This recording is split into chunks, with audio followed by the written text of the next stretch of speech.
পার্বত্য এলাকায় পাড়া প্রধান কারবারি 3 জেলায় একজন কারবারি আপনি বাঙালি পাবেন না। পার্বত্য চট্টগ্রামের মৌজা প্রধান হেডম্যান একজন হেডম্যান আপনি বাঙালি পাবেন না। পার্বত্য চট্টগ্রামের 3টা সার্কেল চিফ একজন আপনি বাঙালি পাবেন না। 3টা জেলা পরিষদে একজন বাঙালি চেয়ারম্যান নাই। আঞ্চলিক পরিষদ বাঙালি চেয়ারম্যান নাই। টাস্ক ফোর্স বাঙালি চেয়ারম্যান নাই। উন্নয়ন বোর্ড বাঙালি চেয়ারম্যান নাই।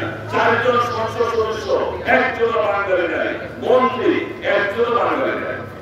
আর বৈষম্য বাকি কি থাকে? বৈষম্যের বাকি কি থাকে? আমার সন্তানরা শিক্ষায় কোনো কোথা নাই, লেখাপড়া করতে পারছে না। বিশেষ শুধু গত পরশু বান্দরবানের সার্কিট হাউসে বর্তমান উপদেষ্টা সরকারের সুপরিচিত আত্মা তিনি গিয়েছিলেন। সেখানে আমাকে আমন্ত্রণ জানানো হয়েছিল। আমি ওনাকে বলেছিলাম যে আপনি তো 4টা হবে, হ্যাঁ আপনার সম্প্রদায়ের শিক্ষার হার কত? তিনি কোনো কথা বলছেন। আপনার সম্প্রদায়ের শিক্ষার হার 80%-এর উপরে, আর আমি বাঙালি, আমাদের শিক্ষার হার 20%-এর নিচে। আর কি বৈষম্যের কথা বলবো? তার কারণ আপনারা বিভিন্ন ভাবে বিভিন্ন সময়ে আপনারা সরকারের সুযোগ সুবিধা নিয়ে আজকে 80%-এর উপরে আপনারা শিক্ষিত হয়েছেন।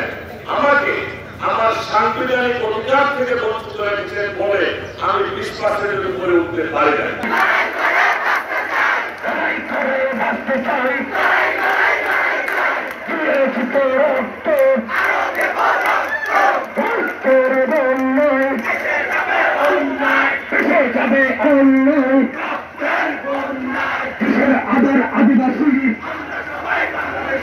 আমরা সবাই বাংলাদেশি, আবার আদিবাসী, চাঁদাবাজের আস্তানা জ্বালিয়ে দাও, পুড়িয়ে দাও।